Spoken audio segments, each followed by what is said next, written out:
નમસ્કાર વિદ્યાર્થી મિત્રો, આજે આપણે ધોરણ 6 વિજ્ઞાન 7મું ચેપ્ટર વનસ્પતિની જાણકારી મેળવીએ એનો ભાગ 3 એનો અભ્યાસ કરીશું. વિદ્યાર્થી મિત્રો, તમે અગાઉ ભણી ચૂક્યા મૂળ, પ્રકાંડ, પર્ણ, સોટીમય મૂળ, તંતુમય મૂળ, સમાંતર શિરાવિન્યાસ, જાલાકાર શિરાવિન્યાસ, આ બધો અભ્યાસ કરી ચૂક્યા. આજે આપણે આગળ જોઈએ તો વિદ્યાર્થી મિત્રો, આપણને ખબર છે કે મૂળ, પ્રકાંડ અને પર્ણની અંદર પણ ખોરાકનો સંગ્રહ થતો હોય. મૂળ, પ્રકાંડ અને પર્ણ એના અંદર પણ ખોરાકનો સંગ્રહ થતો હોય, જેના લીધે પર્ણ માંસળ દળદાર બને. હવે વિદ્યાર્થી મિત્રો, તમને ખ્યાલ નહીં હોય પણ આપણે મૂળ પણ ખાઈએ છીએ, આપણે પ્રકાંડ પણ ખાઈએ છીએ અને આપણે પર્ણ પણ ખાઈએ છીએ. ત્રણેય વસ્તુ એટલે કે મૂળ, પ્રકાંડ ને પર્ણ આપણે ખાઈએ છીએ. હવે કે કેવી રીતે ખાઈએ છીએ? તો ખોરાક સંગ્રહ કરતા મૂળ, તો એમાં જોઈએ પહેલું આપણે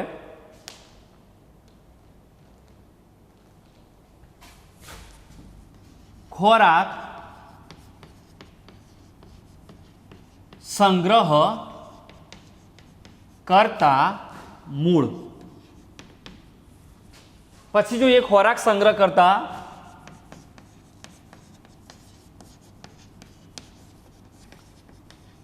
પ્રકાંડ, અને ત્યારબાદ જોઈએ ખોરાક સંગ્રહ કરતા પર્ણ. ખોરાક સંગ્રહ કરતા મૂળ, ખોરાક સંગ્રહ કરતા પ્રકાંડ, ખોરાક સંગ્રહ કરતા પર્ણ. વિદ્યાર્થી મિત્રો, આ આપણે મૂળ, પ્રકાંડ ને પર્ણ એ ત્રણે ત્રણ આપણે ખાઈએ છીએ. તો જોઈએ તો મૂળ કયા? તો એક તો ગાજર, મૂળો, બીટ, શક્કરિયા. આ તો બધાને પરિચિત જ છો બધા, ગાજર, મૂળો, બીટ અને શક્કરી. તો આ એ જે મૂળ એ મૂળ આપણે ખાઈએ છીએ. પ્રકાંડ, તો પ્રકાંડની અંદર જોઈએ બટાટા, આદુ, સુરણ, હળદર, આ બધું પણ આપણે ખાઈએ છીએ. ખાઈએ છીએ ને, મૂળ પણ આ ખાઈએ જ છીએ. તો આ બધા મૂળ કહેવાય જે આપણે ખાઈએ છીએ. આપણે કોઈક વ્યક્તિ હોય, આપણે પૂછ્યું હોય કે તું મૂળ ખાય, તું પ્રકાંડ ખાય, તું પર્ણ ખાય, તો એને નવાઈ લાગે કે આપણે એવું ખાઈએ, પણ આપણે મૂળ, પ્રકાંડ ને પર્ણ ખાઈએ છીએ. તો આ મૂળ, આ પ્રકાંડ. હવે પર્ણ, તો ડુંગળી, કોબીજ, લસણ, તો આ બધાની અંદર ખોરાકનો સંગ્રહ થાય અને એ પ્રકાંડ હોય, મૂળ હોય કે પર્ણ હોય, એ માંસળ અને દળદાર બને. ડુંગળીના ઉપર તમે જુઓ, ડુંગળી હોય, કોબીજ હોય, લસણ હોય, તમે એના ઉપર જો પર્ણ જેવી રચના હોય, એક પર્ણ ઉતારો, પછી બીજું પર્ણ હોય, ત્રીજું પર્ણ હોય, એ રીતે કોબીજની અંદર, લસણની અંદર પણ જોવા મળે. ત્યારબાદ આપણે પુષ્પ વિશે જોઈએ. નવો ટોપિક પુષ્પ. તો જોઈએ, પુષ્પ એ વનસ્પતિનો સુંદર, આકર્ષિત, સુવાસિત ભાગ કહેવાય. સુગંધીદાર, આકર્ષિત, રંગીન ભાગ કહેવાય વનસ્પતિનો. પુષ્પ એ વનસ્પતિનું પ્રજનન અંગ કહેવાય. પુષ્પ એ વનસ્પતિનું શું કહેવાય? પ્રજનન અંગ કહેવાય. તો જોઈએ કે પુષ્પ એ વનસ્પતિનું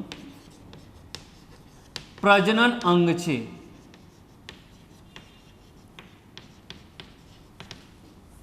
પુષ્પ એ વનસ્પતિનું પ્રજનન અંગ છે. પુષ્પના ભાગો, તો આપણે પુષ્પના ભાગો વિશે પણ જોઈએ. પુષ્પ હોય એના ભાગો હું તમને બતાવીશ કયા કયા ભાગો હોય. તો અત્યારે આપણે જોઈએ પુષ્પના ભાગો વિશે. તો પુષ્પના ભાગો કયા? તો પુષ્પના ભાગો,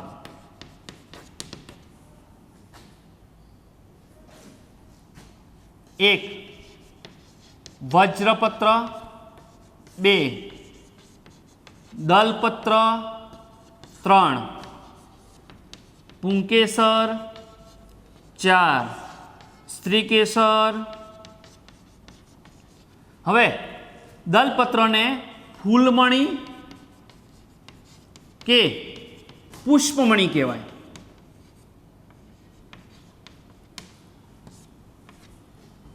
ફૂલમણી કે પુષ્પમણી પણ કહેવાય. એના સિવાય બી આ મુખ્ય ભાગો કહેવાય. એના સિવાય પણ આપણે જોઈએ પુષ્પાસન, પુષ્પદંડ, તો આ પણ વનસ્પતિના ભાગો જ છે. વનસ્પતિના એટલે કે પુષ્પના ભાગો. પુષ્પના ભાગો એટલે કે વજપત્ર, દલપત્ર, પુંકેસર, સ્ત્રીકેસર, પુષ્પાસન અને પુષ્પદંડ, આ બધા પુષ્પના ભાગો કહેવાય. હવે ત્યારબાદ આપણે ધતુરાના પુષ્પની આકૃતિ દોરીશું અને એના વિવિધ ભાગો વિશે આપણે સમજીએ. જોઈએ આપણે ધતુરાના પુષ્પની નામ નિર્દેશનવાળી આકૃતિ. તો એના ઉપરથી આપણે પુષ્પના વિવિધ ભાગો જોઈશું, એનું કાર્ય શું એ પણ જોઈશું. તો જોઈએ.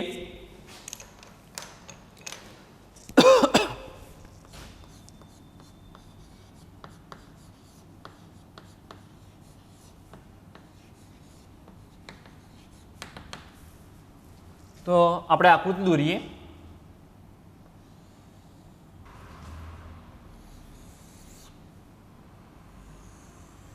આ આકૃતિ ઉપરથી આપણે સમજીશું બધા ભાગો વિશે.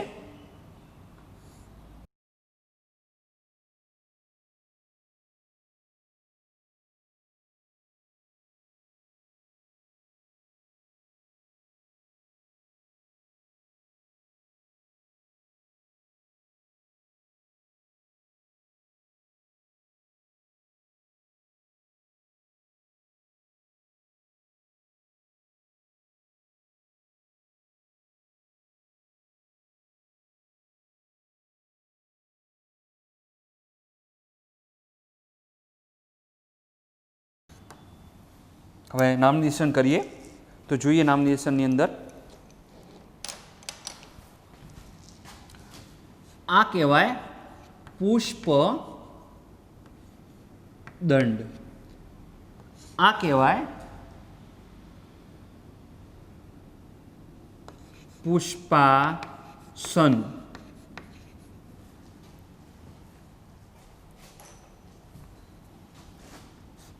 આ વજ્રપત્ર, આ કહેવાય દલપત્ર, એને કહેવાય ફૂલમણી કે પુષ્પમણી. હમણાં આપણે આગળ જોયું. પછી આ કહેવાય બીજાશય,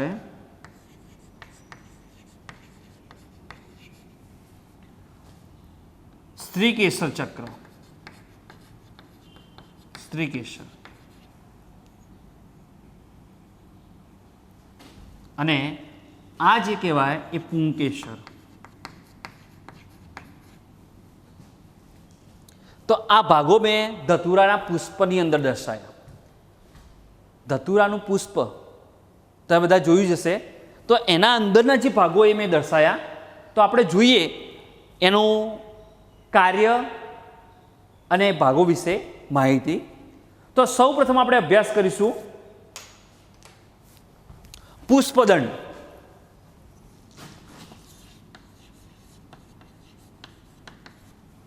તો પુષ્પદંડ, તો પુષ્પના દાંડી જેવા ભાગને પુષ્પદંડ કહેવાય. આ જ્યાંથી આપણે પકડીએ એ પુષ્પનો દાંડી જેવો ભાગ, એને પુષ્પદંડ કહેવાય. પુષ્પના દાંડી જેવા ભાગને પુષ્પદંડ કહે છે. પુષ્પાસન બીજું જોઈએ. પુષ્પાસન, તો પુષ્પાસન એટલે જેના ઉપર પુષ્પ ગોઠવાયેલું હોય, આ આખું પુષ્પ એના ઉપર ગોઠવાયેલું હોય એને પુષ્પાસન કહેવાય. જેના ઉપર પુષ્પ ગોઠવાયેલું હોય એને પુષ્પાસન કહેવાય. ત્યારબાદ જોઈએ વજ્રપત્ર. પત્ર. તો વજ્રપત્ર કોને કહેવાય? તો પુષ્પના બહારના ભાગમાં આવેલી પર્ણ જેવી રચનાને આ પુષ્પના બહારના ભાગમાં આવેલી પર્ણ જેવી રચના, આ જે આપેલી છે આ જે રચના પુષ્પના બહારના ભાગમાં આવેલી પર્ણ જેવી રચનાને વજ્રપત્ર કહે છે. એ લીલા રંગનો ભાગ કહેવાય. તમને હું બતાવીશ હમણાં, બરોબર? તો એ લીલા રંગનો ભાગ કહેવાય વજ્રપત્ર. હવે એનું કાર્ય શું? તો કે તે પુષ્પ જ્યારે કળી અવસ્થામાં હોય ને, એકદમ નાની એકદમ જ્યારે શરૂઆત થાય, એ કળી અવસ્થામાં કળી સ્વરૂપે હોય એમ એ કળી અવસ્થામાં પુષ્પના અંદરના ભાગોનું રક્ષણ કરે. કળી અવસ્થામાં પુષ્પના અંદરના ભાગનું શું કરે? રક્ષણ કરે. તો આ થઈ ગયું વજ્રપત્ર વિશે માહિતી. જે પુષ્પનો લીલો ભાગ, આ જે લીલો ભાગ હોય ને, આ લીલો ભાગ કહેવાય. હું તમને બતાવીશ હમણાં, એ લીલો ભાગ કહેવાય.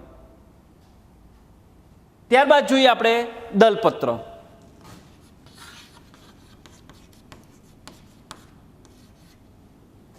તો દલપત્ર વજ્રપત્રના આ વજ્રપત્ર કહેવાય. એ વજ્રપત્રના અંદરના ભાગે, વજ્રપત્રોની અંદરના ભાગે પુષ્પાસન પર ચક્રાકારે ગોઠવાયેલો પાંદડીઓનો સમૂહ એને કહેવાય દલપત્ર. તો વજ્રપત્ર આ વજ્રપત્ર બહારની સાઈડ આપેલા જો જ્યારે ધતુરાનું પુષ્પ જ્યારે આપણે ખોલીએ ત્યારે એના વજ્રપત્ર બહારની બાજુ આવેલા હોય. વજ્રપત્ર બહારની બાજુએ અને અંદરની બાજુએ. તો વજ્રપત્રની અંદરની બાજુએ પુષ્પાસન પર ચક્રાકારે ગોઠવાયેલા પાંદડીઓના સમૂહને શું કહેવાય? દલપત્ર કહે છે. પાંદડીઓનો સમૂહ વજ્રપત્રના અંદરના ભાગે પુષ્પાસન પર ચક્રાકારે ચક્રાકાર ગોઠવાયેલો પાંદડીઓનો સમૂહ એને કહેવાય દલપત્ર. દલપત્રને ફૂલમણી પણ કહેવાય, પુષ્પમણી પણ કહેવાય. એ રંગીન હોય, આકર્ષિત હોય અને સુવાસિત હોય. હવે એનું કાર્ય શું? તો કાર્ય એ કીટકોને પોતાની તરફ આકર્ષી, કીટકો જે હોય એ કીટકોને પોતાની તરફ આકર્ષી અને પરાગનયન કરવાનું કાર્ય કરે છે. કીટકોને પોતાની તરફ આકર્ષે, કારણ કે કેવું હોય? રંગીન હોય, આકર્ષિત હોય અને સુવાસિત હોય. એ કીટકો એની તરફ આકર્ષાય અને કીટકોને પોતાની તરફ આકર્ષી પરાગનયન. તમારા માટે હવે નવો શબ્દ આવ્યો એક, તો પરાગનયન. તો પરાગનયન એટલે પુંકેસરની પરાગરજ, એ બધું આગળ આવશે જ, હમણાં હું સમજાવું છું. પુંકેસરની પરાગરજ સ્ત્રીકેસરના પરાગાસન ઉપર જવાની ક્રિયા એટલે પરાગનયન કહેવાય. તો એનું કાર્ય શું? કીટકોને પોતાની તરફ આકર્ષી પરાગનયન કરવાનું કાર્ય કરે છે. ત્યારબાદ આપણે 5મા નંબરનો પુષ્પનો ભાગ જોઈએ, પુંકેસર.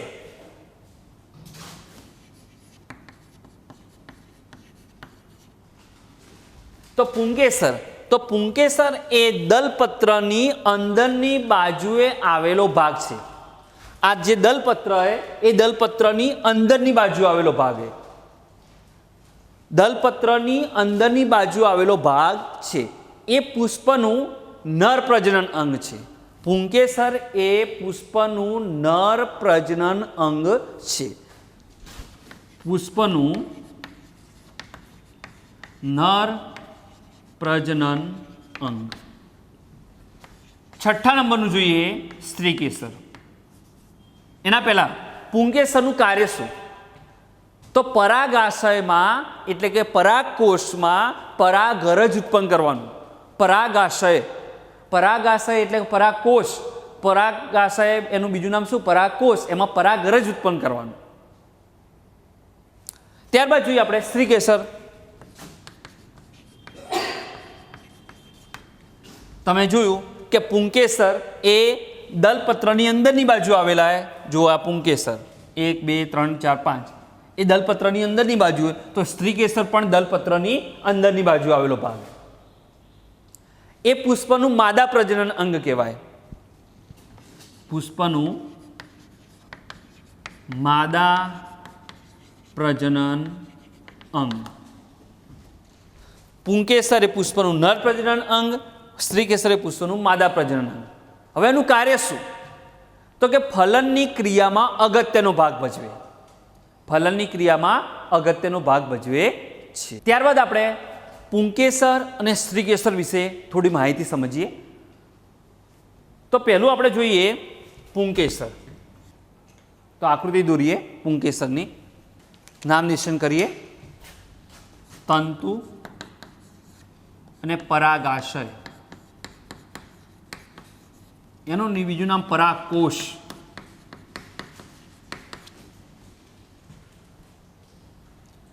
હવે જોઈએ પુંકેસર. તો પુંકેસર એ પુષ્પનું નર પ્રજનન અંગ છે. તે દલપત્રની અંદરની બાજુએ આવેલો ભાગ છે. પુંકેસર એ એક કરતાં વધારે હોઈ શકે, એક અથવા વધારે, એક કરતાં વધારે. પુંકેસર એ એક કરતાં વધારે હોઈ શકે. પુંકેસરના બે ભાગ છે, એક પરાગાશય અને બીજો ભાગ તંતુ. તો પરાગાશય કોને કહેવાય? તો પરાગાશય એટલે પુંકેસરના સૌથી ઉપર જે કોથળી જેવો ભાગ છે, પુંકેસરના જે કોથળી જેવા ભાગને, પુંકેસરના જે કોથળી જેવા ભાગને એને કહેવાય પરાગાશય. અને પુંકેસરના દાંડી જેવા ભાગને તંતુ કહેવાય. પુંકેસરના, સાંભળજો, પુંકેસરના કોથળી જેવા ભાગને પરાગાશય કહેવાય, એનું બીજું નામ પરાગકોષ. અને પુંકેસરના દાંડી જેવા ભાગને તંતુ કહેવાય. હવે આ પરાગકોષ એટલે કે પરાગાશય, પરાગકોષ એટલે કે પરાગાશય એ શું કાર્ય કરે? તો પરાગાશયમાં પરાગરજ ઉત્પન્ન કરવાનું. શું ઉત્પન્ન કરવાનું? પરાગાશયમાં શું ઉત્પન્ન કરવાનું? પરાગરજ ઉત્પન્ન કરવાનું કાર્ય. પરાગાશયમાં પરાગરજ ઉત્પન્ન કરવાનું કાર્ય કરે છે. તો આપણે જોયું પુંકેસર વિશે માહિતી. ત્યારબાદ જોઈએ આપણે સ્ત્રીકેસર.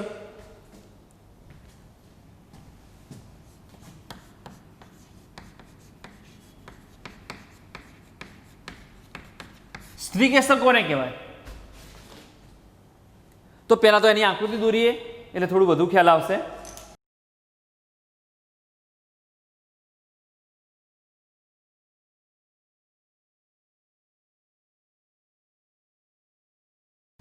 હવે નામ નિર્દેશન કરીએ. તો આ કહેવાય, આ જે ભાગ છે એને કહેવાય પરાગાશન.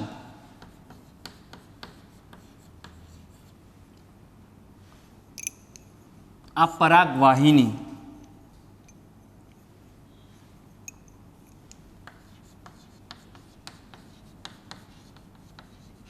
અને આ કહેવાય બીજાશય.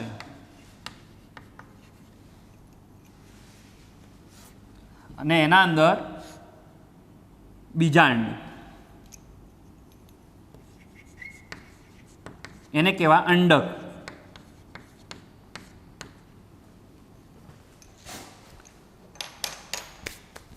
હવે આપણે એના ભાગો વિશે જોઈએ. તો સ્ત્રીકેસર, એના અંદર તો સ્ત્રીકેસર એ પુષ્પનું માદા પ્રજનન અંગ કહેવાય. પુષ્પનું માદા પ્રજનન અંગ એ પણ પુંકેસરની જેમ દલપત્રની અંદરની બાજુ આવેલો ભાગ છે. સ્ત્રીકેસર એ એક અથવા એક કરતાં વધારે હોઈ શકે, એક અથવા એક કરતાં વધારે હોઈ શકે. એના ત્રણ ભાગે, એક પરાગાસન, એક પરાગવાહિની અને એક બીજાશય, ત્રણ ભાગે. તો પહેલું આપણે જોઈએ પરાગાસન. તો પરાગાસન કોને કહેવાય? તો સ્ત્રીકેસરના સૌથી ટોચ ઉપરના ગાદી જેવા ભાગને, સ્ત્રી કેસરના સૌથી ટોચ ઉપર એટલે કે આ ટોચ ઉપર અને એમાં ગાદી જેવો ભાગ આ જે ગાદી જેવો ભાગ એને શું કહેવાય? પરાગાસન કહેવાય. પરાગાસનની નીચે એક નળી જેવી રચના નીકળે જેને કહેવાય પરાગ વાહિની. શું કહેવાય? પરાગ વાહિની. ત્યારબાદ બીજાશય. તો બીજાશય એટલે સ્ત્રી કેસરના સૌથી નીચેના શંકુ આકારના ફૂલેલા ભાગને બીજાશય કહેવાય. અને એના અંદર બીજાશયની અંદર મણકા જેવા દાણા રહેલા હોય, મણકા જેવા નાના દાણા જોવા મળે, એને બીજાંડ કહેવાય. એટલે કે એનું બીજું નામ અંડક. બીજાશયમાં મણકા જેવા દાણા જોવા મળે એને કહેવાય બીજાંડ અથવા અંડક. તમે જુઓ જ્યારે બીજાશયનો આડો કે ઊભો છેદ લેવામાં આવે ત્યારે અંદર દાણા નાના નાના દાણા જેવી રચના જોવા મળે અને એને કહેવાય બીજાંડ અથવા અંડક કહે. ત્યારબાદ જોઈએ આપણે ધતુરાના પુષ્પના ભાગો વિશે અને જાસૂદના ભાગો વિશે. એટલે તમને ખ્યાલ આવે કે કોને વજ્રપત્ર કહેવાય, દલપત્ર કહેવાય, પુંકેસર કહેવાય, સ્ત્રીકેસર કહેવાય. એ પુષ્પના ભાગો વિશે, ધતુરાનું પુષ્પ અને જાસૂદનું પુષ્પ. હવે આપણે પહેલાં જોઈએ જાસૂદનું પુષ્પ. હવે જો તમે આને કહેવાય, આ પુષ્પનો જે દાંડી જેવો ભાગ આ પુષ્પનો જે દાંડી જેવો એને પુષ્પદંડ કહેવાય. પછી અહીંયા તમે જુઓ, આ તમે જોઈ શકો, આને વજ્રપત્ર કહેવાય. શું કહેવાય? વજ્રપત્ર. આ લીલા રંગનો જે ભાગ દેખાય ને એને વજ્રપત્ર કહેવાય. પછી અહીંયા તમે જુઓ દલપત્ર. આ રંગીન, આકર્ષિત અને સુવાસિત હોય. રંગીન હોય, આકર્ષિત અને સુવાસિત હોય, આ દલપત્રો કહેવાય. પણ અહીંયા તમે જુઓ દલપત્રો બધા છૂટા છૂટા ગોઠવાયેલા છે, અલગ અલગ દલપત્રો. એક આ જો આ છૂટું, એક દલપત્ર અલગ, પછી આ બીજું અલગ, આ ત્રીજું અલગ, ચોથું અલગ, પાંચમું અલગ, છઠ્ઠું. આ રીતે દલપત્રો અહીંયા જુદા જુદા અલગ અલગ, જોડાયેલા નથી, છૂટા છૂટા જોડાયેલા છે ને. જો તમે જોયું, આ પણ જોયું, આ પણ. દલપત્રો અહીંયા જોડાયેલા નથી.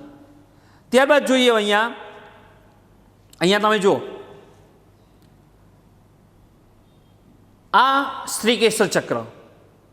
તમે જુઓ વચ્ચે તમે જુઓ, અહીંયા ધ્યાન રાખજો બધા, નાનું છે એકદમ.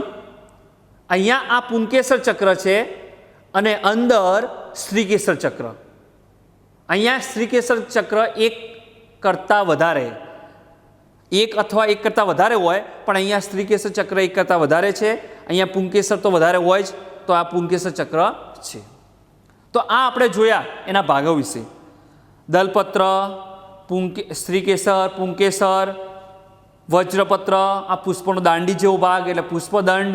તો આ બધો આપણે અભ્યાસ કરો તો આ જાસૂદનું પુષ્પ કહેવાય. ત્યારબાદ આપણે જે નામ નિર્દેશનવાળી આકૃતિ દોરી હતી ધતુરાનું પુષ્પ, એના પણ ભાગો આપણે જોઈએ. તો અહીંયા તમે જોઈ શકો આ ધતુરાનું પુષ્પ હવે એમાં આ જે ભાગ એને વજ્રપત્ર કહેવાય. જો આ લીલા રંગનો જે ભાગ દેખાય છે ને આને શું કહેવાય? વજ્રપત્ર કહેવાય. આ લીલા રંગનો ભાગ જોયો ધ્યાન રાખીને, આ વજ્રપત્ર કહેવાય. હવે હું એનું આપણે ખોલીએ એટલે થોડો વધારે ખ્યાલ આવશે. આ દાંડી જેવો, આ પુષ્પનો દાંડી જેવો ભાગ એટલે પુષ્પદંડ કહેવાય. આ વજ્રપત્ર લીલા રંગનો જે ભાગ હવે જોજો, હું અહીંયા થોડું ચીરીશ. હું જે તમને મેં આકૃતિ દોરી હતી એ પ્રમાણેની તમને રચના બતાવું. હવે અહીંયા ધ્યાન રાખશે બધા, એક એક ભાગ વિશે સમજવાનું, નાનું ધ્યાન રાખશે બધા. હવે જુઓ દરેકનું ધ્યાન.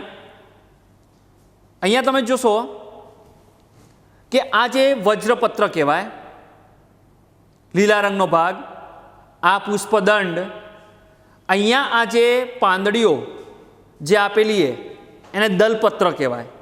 જેમ અહીંયા તમે જોયું દલપત્રો બધા છૂટા છૂટા હતા, અહીંયા દલપત્ર તમે ક્યાં જોયા? બધા છૂટા છૂટા. અહીંયા જોડાયેલા છે, અહીંયા કેવા છે? જોડાયેલા દલપત્રો છે. એ દલપત્રની અંદરની બાજુએ તમે જુઓ, આ દલપત્ર છે એની અંદરની બાજુએ, તો તમને હું ભાગ બતાવું કે અહીંયા એક જ સ્ત્રી કેસર ચક્ર છે. આ સ્ત્રી કેસર ચક્ર જોઈ શકો તમે, સ્ત્રી કેસર ચક્ર. અને અહીંયા પુંકેસર ચક્ર જો તમે જુઓ, 5 આપેલા છે. કેટલા આપેલા છે? 5. આ 5 પુંકેસર ચક્ર છે અને એક સ્ત્રી કેસર ચક્ર. હવે આપણે પહેલાં જોઈએ પુંકેસર ચક્ર વિશે. તમને મેં બતાવ્યું હતું અહીંયા પરાગાશય, ધ્યાન રાખજો, અને તંતુ. પરાગાશય અને તંતુ. તો તમને હું બતાવું, આ પરાગાશ, આ પુંકેસર ચક્ર, ધ્યાન રાખજો. એમાં આ પરાગાશય અને આ તંતુ.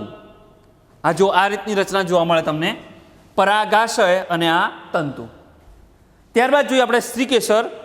થોડું ધ્યાન રાખજો વિદ્યાર્થી મિત્રો, બહુ સમજવાનું છે. હવે જો અહીંયા, હા દરેકનું ધ્યાન અહીંયા. હવે આપણે જોઈએ સ્ત્રીકેસર ચક્ર.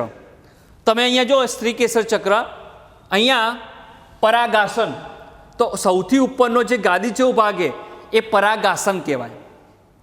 પછી એના નીચે એક નળી જેવી રચના જોવા મળે તમને. અહીંયા તમે જુઓ, નળી જેવી રચના જે જોવા મળી એને કહેવાય પરાગવાહિની. અને નીચે શંકુ આકારનો જે ભાગ જોવા મળે, નીચે જે શંકુ આકારનો જે ભાગ જોવા મળે એને બીજાશય કહેવાય. એને શું કહેવાય? બીજાશય. તો પરાગાસન, પરાગવાહિની અને બીજાશય, આ 3 ભાગ તમને જોવા મળ્યા. પરાગાસન, પરાગવાહિની અને બીજાશય. અને ત્યારબાદ એના પછીનું જે આ બધી ફલનની ક્રિયાઓ, એ બધું તમને ધોરણ 7ની અંદર તમને જોવા મળશે.